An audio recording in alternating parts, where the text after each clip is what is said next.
Hi అందరికీ, ఈరోజు మనం బీరకాయ చట్నీ ప్రిపేర్ చేసుకుందాం. బీరకాయ చట్నీకి ముందుగా ఒక బీరకాయ చిన్న సైజు, 3 పచ్చి టొమాటోస్, 2 ఆనియన్స్, 7-8 గ్రీన్ చిల్లీస్, కరివేపాకు, కొత్తిమీర ముందుగా పక్కన ఉంచుకొని స్టవ్ పై ప్యాన్ పెట్టి ప్యాన్ బాగా హీట్ ఎక్కాక 2-3 స్పూన్స్ ఆయిల్ వేసుకోవాలి.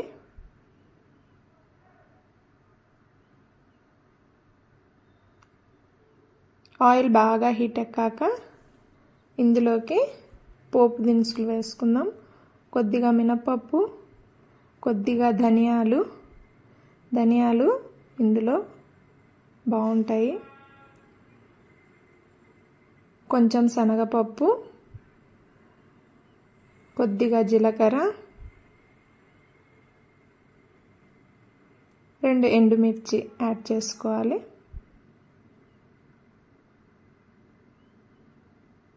ఈ పోపు చిటపట్లాడేటప్పుడు ఆనియన్స్ వేసుకొని కొద్దిగా కలిపి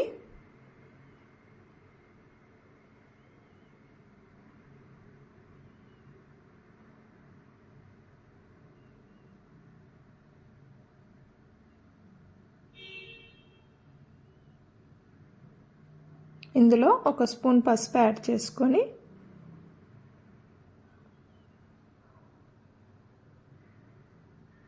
గ్రీన్ చిల్లీస్, టొమాటోస్ వేసుకోవాలి.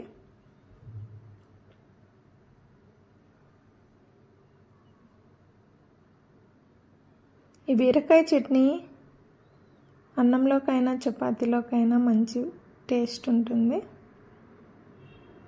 ఈ గ్రీన్ చిల్లీస్, టొమాటోస్ కొంచెం కలర్ చేంజ్ అయ్యాక బీరకాయలు యాడ్ చేసుకొని ఇందులో కొంచెం సాల్ట్ యాడ్ చేసుకుందాం. సాల్ట్ వేయడం వల్ల ఇందులో ఉండే వాటర్ అంతా బయటకు వచ్చేస్తుంది, బాగా మగ్గిపోతాయి. దీనికి కొంచెం సేపు మూత పెట్టి ఉంచితే వాటర్ అంతా బయటకు వచ్చేస్తుంది.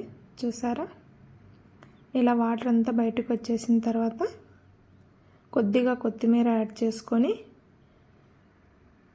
ఇంకా మూత పెట్టకుండా ఇలా కలుపుతూ వీటిని బాగా ఫ్రై అవ్వనివ్వాలి. ఇలా ఆయిల్ సపరేట్ అయ్యేటప్పుడు మనం దీన్ని మిక్సీ జార్లోకి తీసుకొని గ్రైండ్ చేసుకుందాం. ఇందులో పల్లి పౌడర్ యాడ్ చేసుకోవచ్చు. పల్లి పౌడర్ యాడ్ చేస్తే కొంచెం బీరకాయ ఫ్లేవర్ తెలియదు, అందుకు నేను యాడ్ చేయట్లేదు. దీనికి పోపు పెట్టుకుందాం.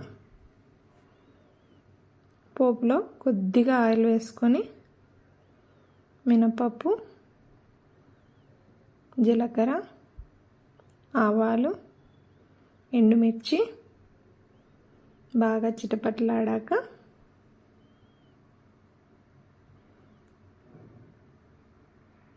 ఎండుమిర్చి, కరివేపాకు యాడ్ చేసుకొని ఈ పోపునంతటిని చట్నీలో వేసుకోవాలి. ఇది రైస్లోకి బాగుంటుంది.